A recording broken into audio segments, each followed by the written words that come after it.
Hola, hola, ¿cómo les va? Esto es ISEL TV, el programa de televisión del Instituto Superior de Estudios Lomas de Zamora. Hoy me acompañan tres músicos compositores, miembros de la Asociación Civil Ars Contemporánea. Ellos son Eduardo, Néstor y Fernando. Les agradezco enormemente que nos hayan visitado y les voy a pedir que nos hagan una breve reseña de su vida musical cada uno, así nos podemos conocer. Eduardo, ¿querés empezar vos? Bueno. Te toca. Entonces no va a ser tan breve, por razones obvias. Como dijiste en un comienzo, los tres somos compositores. Es una especialidad una especialidad especial dentro de la música, porque los compositores venimos de varias partes o de varios sectores de la música. Algunos vienen porque han hecho carrera de piano, otros porque han dirigido coros, en el caso mío, otros diversos instrumentos, otros de la educación musical, y en algún momento los tres hemos decidido, en distintos momentos de la historia, hemos decidido seguir la carrera de composición y estudiarla cada uno en este caso los tres provenimos de distintos institutos. Yo estudié la carrera de composición en la Universidad Católica hace muchos años atrás. Néstor estudió en el Conservatorio Manuel de Falla, que es el conservatorio municipal de Capital, y Fernando estudió en el Conservatorio Julián Aguirre. Con respecto a Ars Contemporánea, no soy fundador, aunque podría serlo, pero sí ingreso a Ars Contemporánea por invitación de ellos mismos, de los integrantes de ese momento, más o menos unos 10 años después que ya estaba fundada, por el año 80, 81, por ahí yo ingreso. Y las asociaciones de compositores, hay más de una, vos dirás, ¿por qué? ¿Para qué? Tantas, bueno, no sé si son tantas, pero ocurre que nosotros necesitamos juntarnos, aparte por el placer de conocernos e intercambiar ideas y nuestras respectivas músicas, necesitamos también unir esfuerzos para organizar nuestros propios conciertos y otras actividades como ser grabaciones, etcétera. Ya que nos venís contando, Eduardo, sobre Ars, te quería preguntar ¿qué tipo de música o de género musical incluye Ars Contemporánea? Es lo que llamaríamos, lo que habitualmente se llama música clásica. Comúnmente decimos música clásica por un lado, música popular por otro. Nosotros pertenecemos al grupo música clásica, no para identificarla con el clasicismo, que es un periodo particular de la historia de la música, sino porque se le llama así, música de concierto, también académica. música académica también, se le suele llamar. O sea, pertenecemos a la parte difícil de la música, Claro. ahí donde no va tanta gente como va a un concierto o a un recital de música popular. Estamos en una posición un poco difícil y para nada podemos vivir de esto. Todos vivimos en general de la docencia, es el caso de nosotros tres. Yo ya estoy jubilado, pero igual sigo dando clase. La mayoría vivimos de la docencia o los que son instrumentistas tocando su instrumento, alternando con la composición. Estimo que como en todas las organizaciones en ARS se organizan con, digo, tienen estructura, tienen funciones para cada uno de los miembros, realizan actividades, ¿cómo funciona? Bueno, estamos agrupados con una comisión directiva y que cada uno obviamente tiene su rol en relación, sobre todo, a armar una temporada musical. En este año nosotros cumplimos 40 años de presencia en el medio e incluso estamos ya enfocando para dos eventos importantes que tenemos pensados. Uno es en agosto, un festival electroacústico con personajes internacionales. Y después sí un festival Ars Contemporánea, festejando los 40 años ya para el 31 de octubre, donde vamos a trabajar y a interrelacionarnos con las demás áreas del arte, ¿sí? El cine, la pintura, el teatro, el arte literario. Y también ahí vamos a hacer el puntapié de un festival internacional, que es la Muestra Internacional de Música Electroacústica MUSLAB, que va a arrancar acá en Buenos Aires por los 40 años, en ese evento del 31 de octubre, y luego se va a trasladar a Sao Paulo y a México, al Distrito Federal. Va a ser una muestra de un mes y medio. O sea que es un año movidito Sí, para movido. la asociación. ¿Y hay mucha gente que compone la asociación? ¿Son muchos miembros? En realidad no somos muchos. Nos tratamos de trabajar de una manera, en los conciertos invitar gente, ¿no? Y ahí vamos armando y parecemos en ese momento, sí, cuando estamos en el momento de concierto, pareciéramos que fuéramos una gran cantidad, pero nos manejamos con poca gente. Perfecto. Leía en el estatuto de la asociación que uno de los objetivos sociales con los que inicia tiene que ver con la contribución en lo que podríamos decir la difusión de obras musicales de género sinfónico. ¿Podríamos decir que sigue vigente ese espíritu o el espíritu de ese objetivo? Y también les quiero preguntar si de alguna manera ese fue el objetivo que provoca el nacimiento de la asociación. No sé si me explico. La difusión, decís. En principio las sociedades de compositores tienen ese fin, la proyección, la publicación y la efectuar conciertos con obras de los asociados. Pero no solo eso, también algunas, como en el caso nuestro de ARS, no solamente se hace de los asociados, sino también de compositores, como dijo Néstor, de otros países, o también compositores preferentemente argentinos, históricos, que ya no existen, pero que incluimos sus obras. Ese es el objetivo principal. Sí, yo por ahí agregaría también la promoción de intérpretes, ¿sí? Claro. De jóvenes intérpretes y también tenemos dentro del staff de intérpretes que hacen nuestras obras a reconocidos intérpretes. Bien. Me contaban que este año se cumplen 40 años de la asociación y si mis cálculos no fallan, el nacimiento fue allá por el 75, en donde el país de alguna manera pasaba por un momento bastante complicado. ¿Tuvo algo que ver en el origen de la asociación, esa etapa Bueno, tan como te difícil? dije antes, yo vengo en nombre de la historia de ARS porque soy el más viejo, pero no soy de los fundadores. Y él también. Pero no soy de los fundadores. Pero los conocí, los conozco, dos de ellos todavía viven.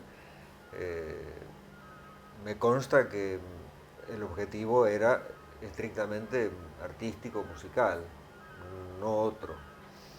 Lo de darle importancia a nuestra música de los asociados o de otros argentinos que aunque no estén asociados podemos proyectar en programas, se debe a, si queremos hablar de política, a una política que tiene que ver desde 1810 para acá, que el compositor argentino nunca fue suficientemente apoyado, ayudado por en este caso diríamos por los distintos estados, ¿no? Estado nacional, provincial, municipal.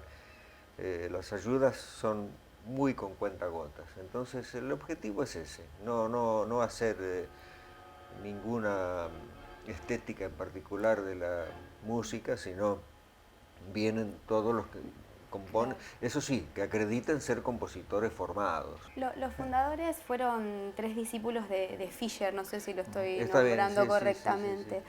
sí. Y eso me lleva a preguntarles, o quizás desde la curiosidad, pienso en que ustedes también han tenido sus maestros o han sido discípulos. Por ahí la idea es darle el espacio para que cada uno de ustedes me pueda contar sobre aquella persona que seguramente les marcó en la elección de carrera, estimo, ¿no? ¿Querés empezar, Fernando? Sí,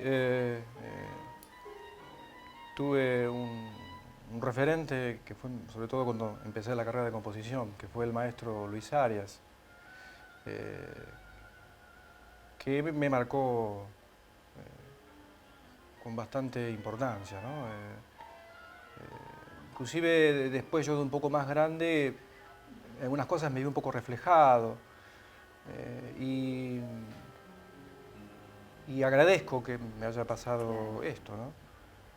Más allá que a veces uno no puede estar con el tiempo, luego coincidir precisamente con estéticas, ¿no?, de los maestros, que es más sano, ¿no?, no coincidir, siempre tener, ¿no?, diferencias. Y sí tuve esa posibilidad de cruzarme con él y a mí me fue muy importante. Y creo que a todos, de alguna manera, les ha pasado con algún maestro también importante que lo hemos tenido, ¿no?, como referente y a veces casi como compañeros. Claro. ¿No? Sí, yo podría nombrar 3 en realidad, por orden hasta cronológico en mi formación. La primera persona que me indujo a trabajar y a componer fue Marta Lambertini, que hasta hace muy poquito fue la decana de la Universidad de Música de la Universidad Católica. Yo estudié mucho a tiempo antes de que ella llegue a ese cargo. En segundo lugar, quisiera nombrar al maestro Roberto García Morillo, con el que estudié toda mi carrera de composición en el Conservatorio Manuel de Falla, que bueno, que era un placer trabajar con él a los 80 y pico y 90. Era un ejemplo de trabajo, de pensar. Era un bálsamo ir a las clases con él. Y en tercer lugar, y lo pondría hasta transversal, al maestro Eduardo Wilde, que fue un compañero de vida, porque yo lo he tenido en mi formación de profesor, y lo tuvimos de compañero y de trabajo y de andanzas en estas aventuras de arte contemporánea. Andanzas musicales. Claro, Sí. comprendidísimo. Sí. ¿Y Eduardo? Me toca a mí. Bueno, te imaginarás, mis maestros se murieron todos ya, menos uno. Hay uno que vive, el maestro Francisco Krefeld, que debe tener como 90 años. Era un joven maestro en esos años, cuando lo tuve yo tendría 40 y algo, y yo algunos menos. Pero sí, el primer encuentro con la composición mío fue con el maestro Roberto Caamaño, que era el titular de composición en ese momento, en la UCA, en la Católica. Después pasamos a un segundo maestro que se llamó Gerardo Gandini, que también murió hace poco. Y bueno, no te voy a nombrar todos los otros profesores de materias conexas, ¿no? Los de composición, los compositores principales. Y después, una vez terminado ya oficialmente todos esos estudios, seguí yo buscando por mi cuenta, aquí y en el exterior, tener contacto con diversos compositores que a mí me interesaban. Hasta el día de hoy te puedo decir, porque siempre consulto, es importante.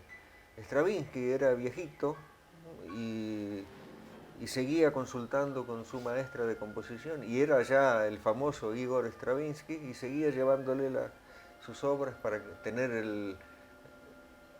la opinión, el punto de vista de otra persona, en este caso muy autorizada, pero siempre la visión de alguien que no es uno mismo puede modificar Claro. positivamente la obra que uno está haciendo. De alguna manera, por lo que ustedes me están contando, quien compone puede reconocer las influencias con las que se fue marcando, ¿no? Con la que fue creando tal vez su propio estilo o su propia forma de hacer música.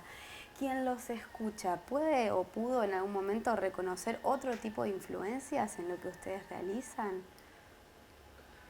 A mí me pasó con una obra, dice, pero esto es un tango y no tiene nada de tango. Pero esta persona era extranjera y se ve que inconscientemente se me escapa a mí algo, algún rum, Claro. y entonces vio un tango ahí.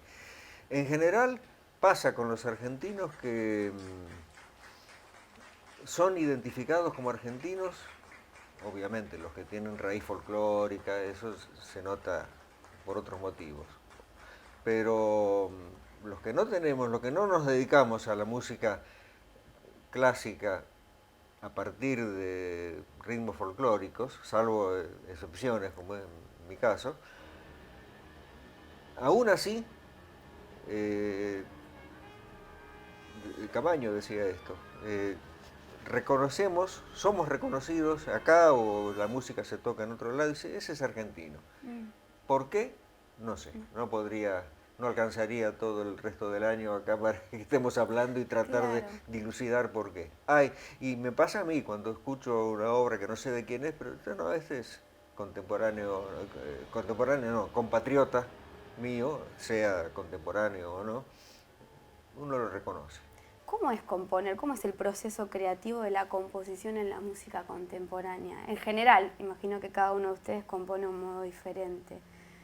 ¿Cómo es ese proceso? ¿Se podría llegar a resumir o para entender? O sea, hay dos tipos de vertientes que quizás podríamos como separar para analizar o responder esta cuestión. Una es quizás la música, pienso, ¿no? La música de cámara, y la otra es lo que es la música electrónica. Los dos tienen diferentes tipos de procesos, quizás en cuanto a la composición.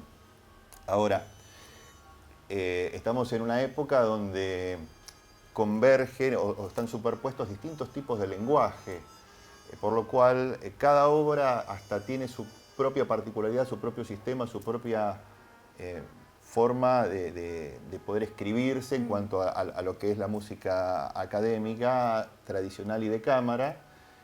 Y la música electrónica va también con los avatares de los avances tecnológicos.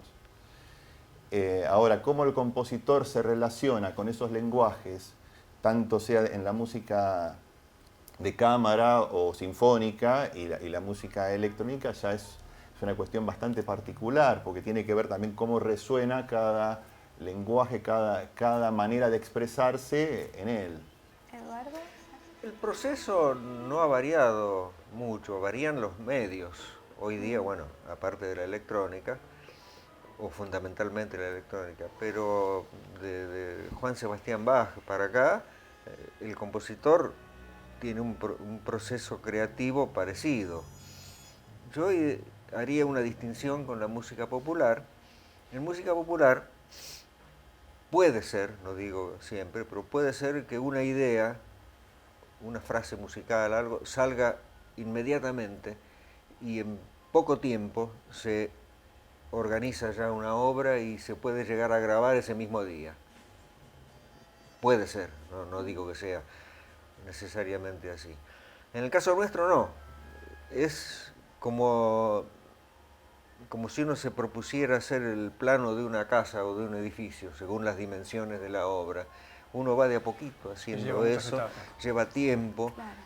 Entonces la idea está, por supuesto, pero una vez que vino la idea, bueno, ¿qué hacemos con esto? Y ahí vienen entonces días, semanas, meses, o a veces puede ser más de un año, porque no hay tiempo, porque hay que dejar ahí, esperar, retomar el fin de semana que viene la obra para ver cómo la seguimos. esa es la crucial diferencia entre lo que sería inmediato. Lo nuestro inmediato no puede ser. No. Aún la música que se prepara como para que tenga momentos de improvisación, aún en esas obras hay que preparar eso también e indicar en qué momento va a entrar cada uno y sobre qué va a improvisar. Así que uno está siempre tejiendo. Sí, inclusive los materiales que uno va trabajando a veces van tomando un proceso de maduración. Y entonces uno arranca con una idea en un momento, en un punto del tiempo y transcurrido, ¿no? Empieza a tomar otro curso. A veces uno no tiene control de eso. Fernando, justo hablas de los materiales y leía que vos trabajás con materiales orgánicos heterogéneos. ¿Me ayudás a comprender? Claro, es sencillo. Digamos que escolásticamente hay formaciones clásicas, cuarteto de cuerda, cuarteto de maderas, ¿no? Dúos ya establecidos en el tiempo. Y también se puede trabajar con instrumentaciones distintas, ¿no? Mezclar diferentes familias de instrumentos que no son, digamos, de manera ortodoxa.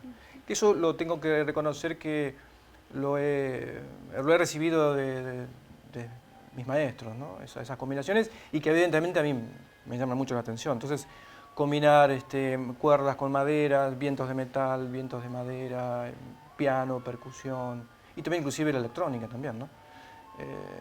Que eso es algo que me siento cómodo y me gusta más las combinaciones tímbricas, que de alguna manera esto un poco retrotrae a la escuela francesa, que es las combinaciones.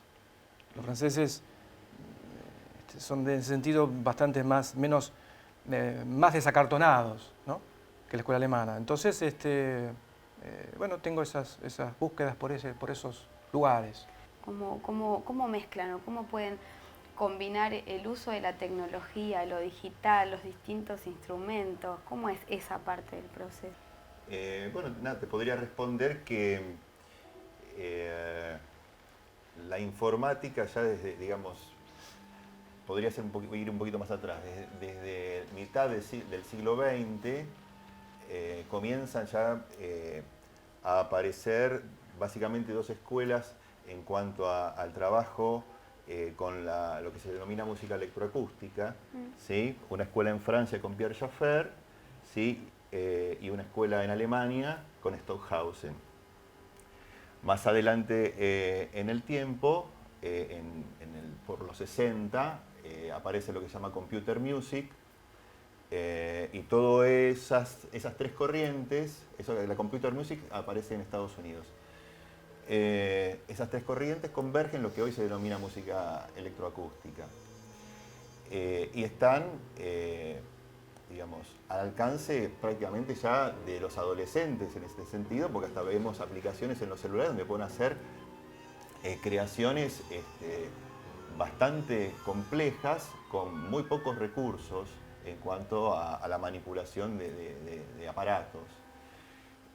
Nosotros en lo particular, aparte de hacer trabajos con electrónica o improvisaciones con electrónica en tiempo real, utilizamos los instrumentos tradicionales, por ponerles un nombre, interactuando con la electrónica. Bueno, es un trabajo bastante también complejo, ¿no? Porque hay que buscarle un buen diálogo a los dos lenguajes, digamos, que van a ir.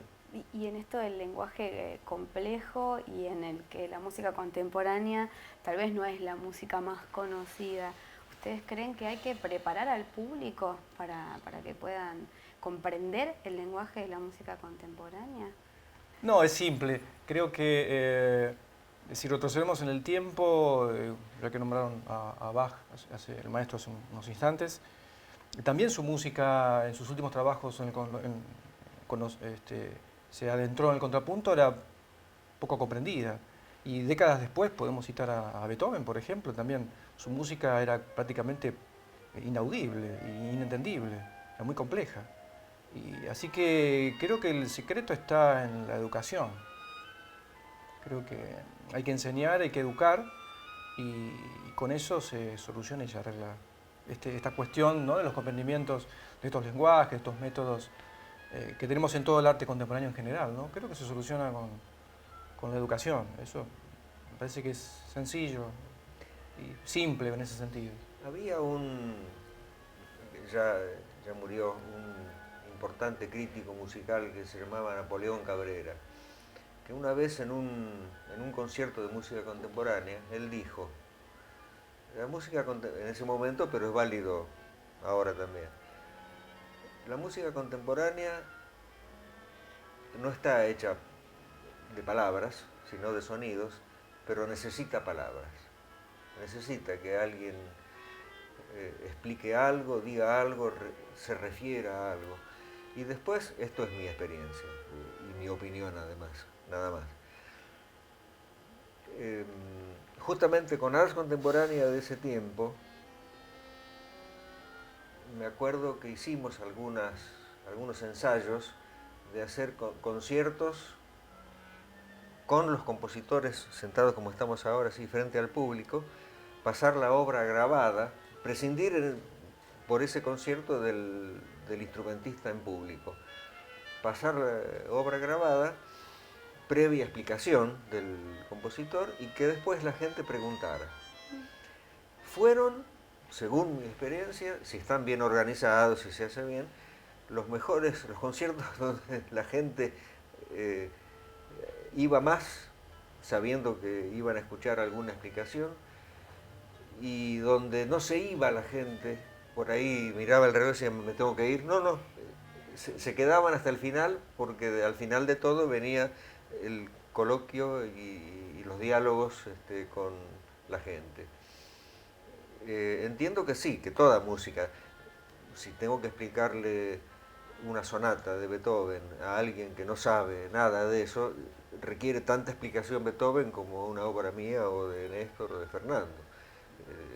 De la explicación no nos salvamos, pero en términos generales la música contemporánea o la gente que va al concierto de música contemporánea agradece un poquito de explicación, ¿no? Que uno bueno, arreglate, ¿no?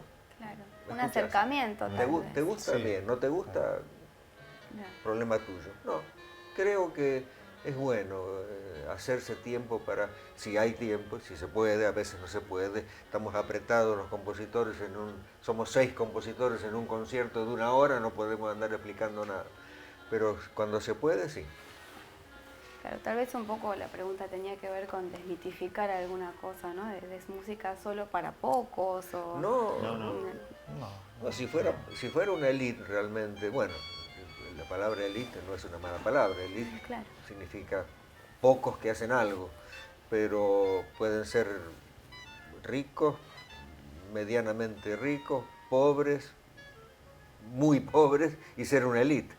Yo creo que la desmitificación, como vos decís, pasa por simplemente enseñar. Por enseñar, mostrar cómo hacemos las cosas. Sí.